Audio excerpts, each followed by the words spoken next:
Hello friends, स्वागत है आप सभी का मेरे YouTube channel SV coaching classes पर। और जैसा कि मैंने आपसे अपने पिछले वीडियो में इलेक्ट्रोलिसिस मेथड यानी विद्युत अपघटनी जो विधि होती है उसका डिस्कशन कर लिया था, तो वहां पर मैंने आपको कॉपर के सांद्रण से संबंधित जो आपकी इलेक्ट्रोलिसिस मेथड होता है, विद्युत अपघटनी विधि होती है, उसके बारे में डिस्कशन कर लिया था।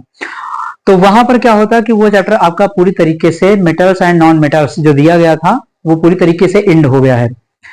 और उसके नेक्स्ट बाद जो आप देखेंगे चैप्टर जो आपको मिलेगा वो कार्बन एंड इट्स कंपाउंड मिलता है, यानी कार्बन और उसके यौगिक। तो यहां पर होता क्या है, देखिए इस चैप्टर में होगा क्या, कार्बन क्या है, एक नॉन मेटल है यानी एक अधातु है। तो यहां पर पूरे चैप्टर में आपको मेनली जो होता है वो कार्बन से रिलेटेड स्टडी करना होता है। यानी वहां पर क्या होगा कि जो कार्बन होगा और कार्बन के जो भी कंपाउंड दिए गए होते हैं उनके बारे में पढ़ना होता है। हाइड्रोकार्बन क्या होता है उसके बारे में पढ़ना होता है। फिर उसके बाद बाकी आपका हाइड्रोकार्बन का क्लासिफिकेशन वगैरह आगे चलता जाता है। आईपीएससी नाम वगैरह भी इस चैप्टर में आपको मिलते हैं। तो चलिए देखते हैं कि क्या है कि चैप्टर नंबर 4 आपका दिया है कार्बन एंड इट्स कंपाउंड, यानी कार्बन और उसके यौगिक। तो सबसे पहले देखिए लिखा हुआ है कार्बन, है ना। तो कार्बन क्या होता है, मैंने बता दिया आपको कि कार्बन एक नॉन मेटल होता है, यानी कार्बन एक अधातु है ना। जो क्या है कि आपका इलेक्ट्रिसिटी और हीट की क्या होती है, बैड कंडक्टर या नॉन कंडक्टर होती है ना। इसमें विद्युत और ऊष्मा का कुचालक होता है कार्बन। लेकिन यहाँ पर जब देखेंगे कि आगे जब स्टडी करेंगे तो उसमें मिलेगा आपको कार्बन का एलोट्रॉप्स। एलोट्रॉप्स मिलेगा जो आपका डायमंड, जो आपका डायमंड है, ग्रेफाइट है। तो ग्रेफाइट क्या होता है, इलेक्ट्रिसिटी का कंडक्टर होता है। ठीक, तो इलेक्ट्रिसिटी के कंडक्टर के बाद भी बात यहाँ होगी कि कार्बन जो है, लिखा हुआ कि कार्बन शब्द लैटिन भाषा के कार्बो शब्द से डिराइव किया गया है, यानी लैटिन वर्ड है कार्बो। तो कार्बो शब्द से कार्बन शब्द को लिया गया है, जिसका अर्थ क्या होता है, तो लिखा हुआ है कि जिसका अर्थ है कोयला। यानी जनरली जो कार्बन शब्द का अर्थ लगाते हैं वो कोयले से लगाया जाता है, कार्बन। ठीक, उसके बाद देखिए लिखा हुआ है कि ऑक्सीजन तथा हाइड्रोजन के बाद तीसरा सबसे महत्वपूर्ण तत्व क्या है, कार्बन है। यानी ऑक्सीजन हाइड्रोजन के बाद जो थर्ड नंबर पर अगर कोई एलिमेंट पूछा जाए कि सबसे महत्वपूर्ण क्या है तो वो है कार्बन। अब हाइड्रोजन और ऑक्सीजन क्यों महत्वपूर्ण है ना, तो आप देखते ही हैं कि ऑक्सीजन क्या है, ऑक्सीजन जो है आपके जीवित रहने के लिए, श्वसन के लिए मोस्ट आवश्यक है ना। यानी ऑक्सीजन की उपस्थिति अनिवार्य है श्वसन के लिए। वहीं पर आप देखेंगे कि जो हाइड्रोजन है, तो हाइड्रोजन और ऑक्सीजन का जो कॉम्बिनेशन है वाटर, यानी H2O, डाई हाइड्रोजन मोनोऑक्साइड। ठीक, तो जो वाटर होता है H2O, आप यहाँ पर देख सकते हैं जैसे वाटर है H2O, हाइड्रोजन और ऑक्सीजन गैस का कॉम्बिनेशन है वाटर यानी जल। और कहा भी जाता है कि क्या है, वाटर इज लाइफ, यानी जल ही जीवन है। ठीक, तो जैसे जल ही जीवन, इसमें देखिए क्या है, हाइड्रोजन है और ऑक्सीजन है। तो presence of hydrogen and oxygen are very necessarily, है ना, यानी बहुत ही आवश्यक है वाटर का होना। ठीक है, जल के बाद यानी हाइड्रोजन और ऑक्सीजन के बाद जो तीसरा महत्वपूर्ण एलिमेंट आएगा वो आपको मिलेगा कार्बन। ठीक, उसके बाद लिखा कि पृथ्वी की भू परपटी में लगभग 0.02% कार्बन खनिज, कोयले और पेट्रोलियम के रूप में पाया जाता है। यानी ये जो कार्बन है ना, ये पृथ्वी की अर्थ क्रस्ट में यानी भू परपटी यानी ऊपरी सतह में, तो ये क्या है कि कार्बन आपका खनिज, कोयले और पेट्रोलियम, तो खनिज भी निकलता है, मिनरल्स निकलते हैं। उसके बाद क्या है, यहाँ पर देखेंगे कि आप कोयला तो लकड़ी वगैरह से भी बनता है, बाकी आप पत्थर वाला भी देखते हैं उसको। उसके बाद पेट्रोलियम है, तो पेट्रोलियम तो ये ईंधन हो गए, जैसे हमारे पेट्रोल डीजल वगैरह बनाए जाते हैं, तो जितने भी पेट्रोलियम ईंधन है उन सब में भी क्या होता है, कार्बन प्रेजेंट होता है। और कितना परसेंटेज दिया गया है, तो 0.02% के रूप में पाया जाता है। उसके बाद लिखा हुआ कि वायुमंडल में यह CO2 के रूप में लगभग 0 से 0.03 से 0.04% तक पाया जाता है, यानी वायुमंडल में, एटमॉस्फेयर में। तो एटमॉस्फेयर में जो कार्बन है वो कार्बन डाइऑक्साइड गैस के रूप में पाया जाता है। गैसें तो बहुत होती है, कार्बन मोनोऑक्साइड उसमें भी कार्बन होता है, कार्बन डाइऑक्साइड उसमें भी कार्बन है, कार्बन ट्राइऑक्साइड उसमें भी कार्बन है।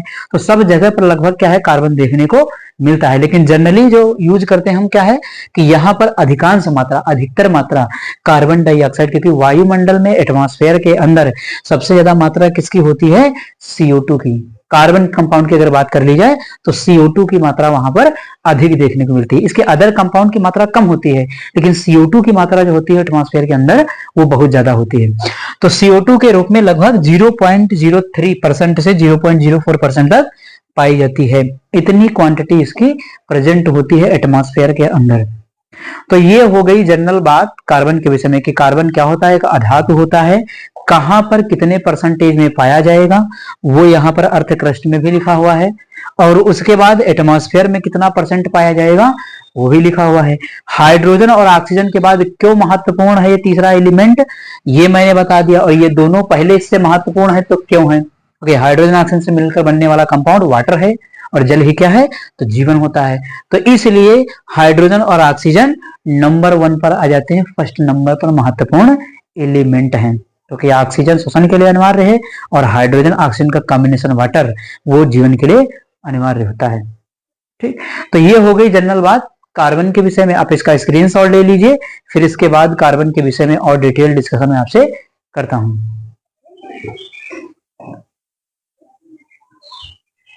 चलिए तो डिस्कशन कर लेते हैं कि एलोट्रॉप्स ऑफ कार्बन यानी कार्बन के अपर रूप, है ना। तो अपर रूप क्या होता है, तो किसी भी तत्व के ऐसे रूप, यानी किसी भी एलिमेंट कोई भी हो सकता है, यहाँ कार्बन दिया गया है, अन्य कोई भी ले सकते हैं।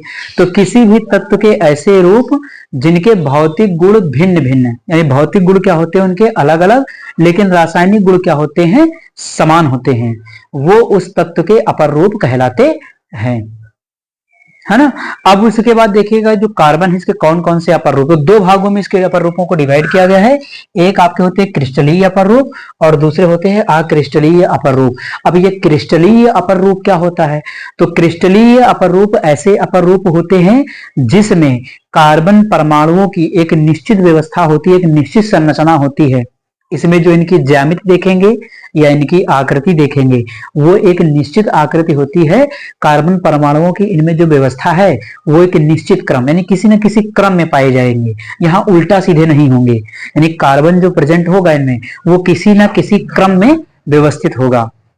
तो क्रिस्टलीय अपर रूप क्या होते हैं, तो ऐसे कार्बन के अपर रूप या कार्बन के वे अपर रूप जिनमें कार्बन परमाणुओं की एक निश्चित व्यवस्था पाई जाती है या एक निश्चित संरचना पाई जाती है, उन्हें कहते हैं क्रिस्टलीय अपर रूप, यानी कार्बन के क्रिस्टलीय अपर रूप कहा जाता है। तो यहां पर कार्बन परमाणुओं की एक निश्चित व्यवस्था होगी जिसकी वजह से इनकी एक निश्चित संरचना होगी, निश्चित ज्यामिति होगी, निश्चित आकृति होगी। जबकि अक्रिस्टलीय अपर रूप क्या होता है, अक्रिस्टलीय अपर रूप में कार्बन परमाणुओं की व्यवस्था बिल्कुल भी निश्चित नहीं होगी, बिल्कुल अनिश्चित या अव्यवस्थित कह सकते हैं। तो कार्बन परमाणुओं की जो व्यवस्था है या इनकी जो संरचना है वो क्या होती है अव्यवस्थित, एक निश्चित क्रम में नहीं होती, कोई क्रम नहीं होता, यहाँ पर सभी कार्बन उल्टे सीधे इधर उधर लगे हुए होंगे। तो यहाँ पर कार्बन परमाणुओं की जो व्यवस्था है वो अव्यवस्थित होती है या निश्चित नहीं होती है, जिसके कारण इनकी संरचना या इनकी जो आकृति है वो क्या होती है अव्यवस्थित होती है या भिन्न भिन्न होती है। तो कोई फिक्स आकृति नहीं होगी, कोई निश्चित आकृति नहीं होगी। ठीक, तो देखिए क्रिस्टलीय अपर रूप में कौन कौन से हैं, तो पहला है आपका डायमंड यानी हीरा, है ना। तो पहला क्या लिया गया है क्रिस्टलीय अपर रूप में, पहला है आपका डायमंड यानी हीरा है। सेकंड क्या है ग्रेफाइट, है ना। ग्रेफाइट देखा होगा आपने, पेंसिल जो होती है पेंसिल की वो ग्रेफाइट होती है। ठीक, थर्ड क्या दिया गया है, थर्ड आपका है फ्लोरीन, है ना। तो तीसरा कार्बन का क्रिस्टलीय अपर रूप क्या है फ्लोरीन है। तो मान लिया ऑब्जेक्टिव प्रश्न आपसे पूछा जा सकता है निम्नलिखित में से कौन कार्बन का क्रिस्टलीय अपर रूप है, तो एक ऑप्शन इधर से दे देगा, तीन ऑप्शन आपको इधर से दे देगा। निम्नलिखित में से कौन कार्बन का क्रिस्टलीय अपर रूप नहीं है, तो ऑब्जेक्टिव प्रश्न यहां से बनाया जा सकता है। तो तीन क्या हो गए क्रिस्टलीय अपर रूप, यानी इनकी निश्चित संरचना होगी, कार्बन परमाणुओं की एक निश्चित व्यवस्था होगी। इधर है अक्रिस्टलीय अपर रूप, कई प्रकार का होता है, कोल यानी कार्बन कोल, यानी कोल का मतलब कोयला, तो कार्बन कोयले के रूप में पाया जाता है। उसके बाद लिखा है चारकोल। देखिए चारकोल का मतलब ये है, चारकोल भी विभिन्न प्रकार के कार्बन ही है जो क्या है कि विभिन्न प्रकार की संरचनाओं में अव्यवस्थित परमाणुओं का अरेंजमेंट होता है यहाँ पर कार्बन के। ठीक, तो चारकोल में जो है विभिन्न प्रकार का चारकोल होता है, जैसे शुगर चारकोल होता है ना, बोन चारकोल होता है ना। ये सब क्या होते हैं आपके चारकोल अलग अलग प्रकार के होते हैं। तो एक प्रकार का कार्बन का ही फॉर्म होता है, एक रूप होता है जो आक्रिस्टलीय होता है। उसके बाद लैंप ब्लैक, लैंप ब्लैक मतलब काजल है ना, काजल जो लगाया जाता है आंखों में, वो क्या है, लैंप ब्लैक है, काजल है। तो वो भी क्या है, कार्बन ही तो है। तो लैंप ब्लैक हो गया काजल। उसके बाद कोक, कोक का मतलब भी क्या होता है, कोयला है ना। ये जो आपका कोक, यहाँ पर देखिए ये कोल जो लिखा है तो आप इसको जनरली जो ले सकते हैं वो लकड़ी वाला ले सकते हैं। यहाँ पर जो कोक लिखा है वो आपका देखते होंगे कि पत्थर वाला कोयला भी होता है, पत्थर का, ठीक। तो वो किस में आ जाएगा, कोक में आप उसको रख सकते हैं। उसके बाद कार्बन गैस, तो कहीं भी कार्बन गैस के रूप में प्रेजेंट होता है तो वो हो जाएगा हमारा गैसियस कार्बन। तो ये सब क्या है, ये सब है आक्रिस्टलीय रूप, इनकी कोई आकृति नहीं, इनमें कार्बन परमाणुओं की कोई व्यवस्था नहीं, सब उल्टे सीधे लगे होंगे और सबकी उल्टी सीधी संरचना होगी, कोई संरचना फिक्स नहीं किसी की, ठीक। तो यहां पर हो गया आपका अक्रिस्टलीय अपर रूप और ये हो गया आपका क्रिस्टलीय अपर रूप। दो प्रकार से कार्बन के अपर रूप को डिवाइड किया गया है। तो आप इसका स्क्रीनशॉट ले लीजिए, फिर इनके अपर रूपों का एक एक करके मैं सभी का डिस्कशन करता हूं। उससे पहले ये भी ध्यान रखिएगा कि हमें ये आपको नहीं पढ़ना है, आपके सिलेबस में जो है वो केवल ये पढ़ना है, ठीक, ये ध्यान रखना। तो केवल इनको पढ़ना है, इनकी स्टडी आपको नहीं करना है। तो आप इसका स्क्रीनशॉट ले लीजिए।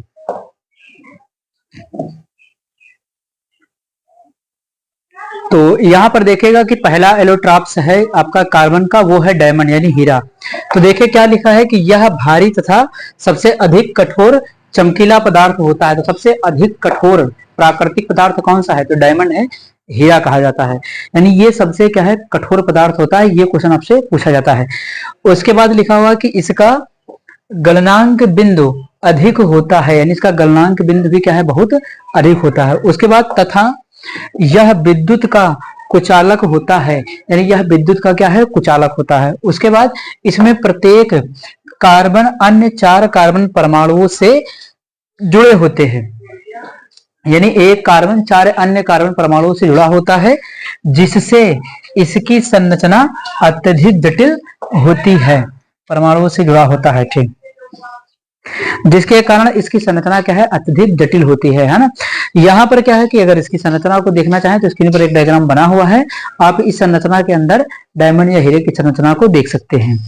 तो ये हो गया डायमंड। उसके बाद इसके उपयोग क्या है कि आभूषण बनाने में, यानी आभूषण के निर्माण में, आभूषणों को बनाने में इसका उपयोग होता है। नंबर 2 है ग्रेनाइट बनाने में, ग्रेनाइट कांच वगैरह जो होता है उसको बनाने में इसका उपयोग किया जाता है। थर्ड है कि कांच व पत्थरों को काटने में, तो कांच व पत्थरों को काटने के लिए भी इसका प्रयोग किया जाता है, क्योंकि ये बहुत कठोर पदार्थ होता है, इसलिए इसका प्रयोग उनको काटने में किया जाता है। अगला लिखा हुआ है कि थर्मामीटर के निर्माण में या थर्मामीटर बनाने में, ठीक। तो परिशुद्धता वाले जो थर्मामीटर होते हैं उनको बनाने में इस डायमंड का यानी हीरे का उपयोग किया जाता है।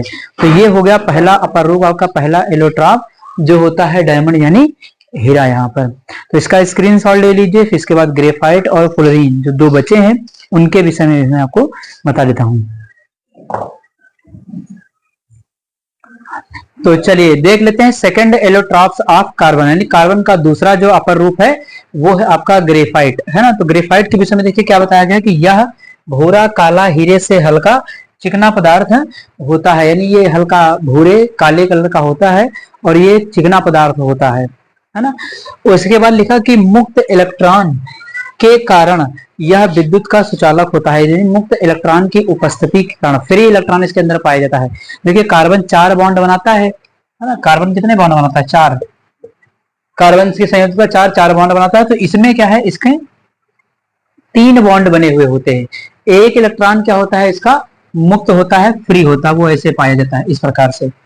तो ये इलेक्ट्रॉन इसका क्या होता है, मुक्त होता है, फ्री होता है। और कहीं पर भी मुक्त इलेक्ट्रॉन पाया जाएगा तो वो क्या होगा, वहां पर विद्युत धारा उत्पन्न हो जाएगी, इलेक्ट्रिसिटी जनरेट हो जाएगी। तो इस प्रकार से इसके पास एक मुक्त इलेक्ट्रॉन पाया जाता है, जिसकी वजह से क्या होता है, यहाँ पर विद्युत धारा उत्पन्न होगी, या ये विद्युत का सुचालक हो जाएगा। ये बॉन्ड का मतलब है कि इधर मान लिया किसी से भी, जैसे कार्बन ही ले ले, तो इधर जैसे कार्बन है, ये अन्य कार्बन से संयोग किए हुए है, लेकिन सभी कार्बन के पास एक एक इलेक्ट्रॉन मुक्त होगा, ठीक, यही कह रहा है। प्रत्येक, फिर लिखा इसके प्रत्येक कार्बन 3 अन्य कार्बन परमाणुओं से जुड़ा होता है, यानी इसके प्रत्येक कार्बन, इसके लिखा हुआ कि इसके प्रत्येक कार्बन 3 अन्य कार्बन परमाणुओं से जुड़े होते हैं। तो इसमें लिखा इसके प्रत्येक कार्बन 3 अन्य कार्बन परमाणुओं से जुड़े होते हैं, जिससे इसकी षटकोणीय संरचना प्राप्त होती है। इसकी संरचना कैसी होती है? तो षटकोणीय होती है। अगर आप देखना चाहें तो आपकी स्क्रीन पर एक डायग्राम आया हुआ है। ये संरचना होती है ग्रेफाइट की, है ना, कुछ षटकोण के जैसे। 7 षटकोण पढ़ते थे छोटे क्लासों में, 7 षटकोण। तो षटकोण के जैसी संरचना इसकी होती है। ये यहाँ पर आपको बनी हुई है। अब इसका स्क्रीनशॉट लेना चाहें तो संरचना का स्क्रीनशॉट लेकर के इसको बना सकते हैं। ठीक, उसके बाद फिर क्या है? उसके बाद देखते हैं इसके उपयोग के। तो उपयोग देखिएगा, इसके लिखा कि पेंसिल बनाने में, यानी इसका उपयोग किसमें होता है? पेंसिल के निर्माण में। पेंसिल की जो नोक होती है वो आपकी ग्रेफाइट की बनी होती है। ठीक, स्नेहक के रूप में, तो लुब्रिकेंट के रूप में, स्नेहक के रूप में इसका उपयोग किया जाता है। स्नेहक मतलब यह है जैसे ग्रीस है, ग्रीस वगैरह साइकिल में लगाई जाती है, चैन वगैरह में। तो जो ग्रीस वगैरह है वो बनाई जाती है किसके द्वारा? ग्रेफाइट के द्वारा। उसके बाद थर्ड लिखा कि इलेक्ट्रोड बनाने में, तो धातुओं के जो इलेक्ट्रोड होते हैं, जो विद्युत धारा का संचालन करते हैं इलेक्ट्रोलाइटिक सेल में, विद्युत रासायनिक सेल या विद्युत अपघटनी सेलों में जो इलेक्ट्रोड बनाए जाते हैं वो भी क्या है? ग्रेफाइट के बनाए जाते हैं, जिनके द्वारा विद्युत धारा प्रवाहित की जाती है। उसके बाद लिखा कि इसके चूर्ण का उपयोग मशीनों के पुर्जों को बनाने में किया जाता है। यानी ग्रेफाइट के चूर्ण का उपयोग जो है मशीनों के छोटे छोटे पुर्जे, पुर्जे का मतलब इसे बोल्ट है, इस तरीके की वस्तुएं बनाने में किया जाता है।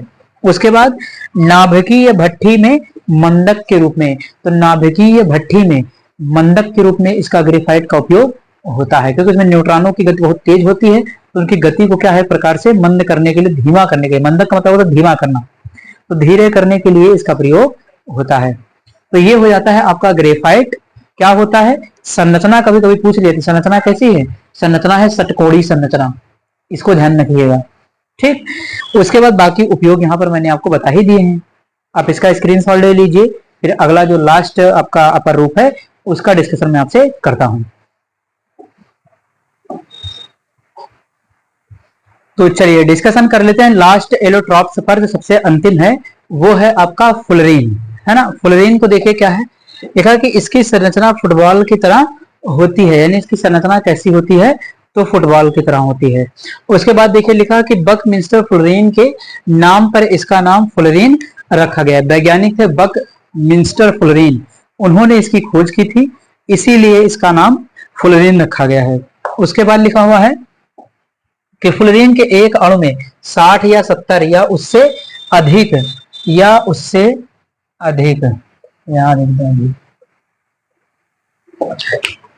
अणु में 60 या 70 या उससे अधिक कार्बन परमाणु पाए जाते हैं। यह विद्युत का कुचालक होता है। तो फ्लोरीन में कम से कम 60 कार्बन, कम से कम 60 कार्बन, अब 60 कार्बन के ऊपर ही हो सकते, कम नहीं हो सकते। तो कम से कम 60 कार्बन या 60 से अधिक 70 या उससे भी अधिक कार्बन इसमें पाए जाते हैं। लेकिन सबसे अधिक स्थायी जो रूप होता है वो C60 होता है, ये ध्यान रखिएगा। फ्लोरीन का जो C60 ये रूप होता है वो सबसे स्थायी फ्लोरीन होता है। ठीक, उसके बाद देखिएगा यह विद्युत का कुचालक, यानी इसमें विद्युत प्रवाहित नहीं हो सकती है। ठीक, उसके बाद उपयोग देखिए क्या लिखा कि अर्धचालक के रूप में, तो कहीं कहीं बहुत रेयर केस में ये अर्धचालक का भी काम कर देता है। उसके बाद उत्प्रेरक के रूप में, तो कैटलिस्ट के तौर पर बहुत रेयर केसेस में इसका उपयोग होता है ना, क्योंकि फ्लोरीन के बहुत ज्यादा उपयोग नहीं है खास तौर पर। नंबर 3 है कि तन्य फाइबर के रूप में, तो तन्य का मतलब इसको खींचा जा सके, बढ़ाया जा सके, तो तन्य फाइबर के रूप में इसका उपयोग होता है। नंबर 4 लिखा कि एड्स वायरस की गतिविधि में अवरोधक के रूप में, तो जो एड्स वायरस होता है वो फैलने ना पाए, उसकी गति को अवरोध करने में, उसको रोकने में, नियंत्रण करने में फ्लोरीन का उपयोग होता है। ठीक, तो ये हो जाता है आपका डायमंड, ग्रेफाइट और फ्लोरीन, तीनों पर रूप मैंने आपको बता दिए हैं, है ना। उसके बाद अगर इसकी संरचना देखना भी चाहें तो आपकी स्क्रीन पर संरचना बनी हुई है, आप फ्लोरीन की संरचना को देख सकते हैं, बिल्कुल फुटबॉल के जैसा है। आप इसका स्क्रीनशॉट भी ले सकते हैं, है ना। तो ये रहा कार्बन और कार्बन के अपर रूप, जिसमें मैंने आपका जिसमें मैंने आपसे हीरा, ग्रेफाइट और फ्लोरीन तीनों की बात कर ली है। तो उम्मीद करता हूं कि आज जो मैंने आपको पढ़ाया हुआ है वो समझ में आया हुआ होगा। और अगर चैनल पर नए हैं तो चैनल को सब्सक्राइब करें, वीडियो को लाइक करें और शेयर करते रहिए। तो चलिए फिर मिलते हैं अपने नेक्स्ट लेक्चर में। Thanks for watching this video.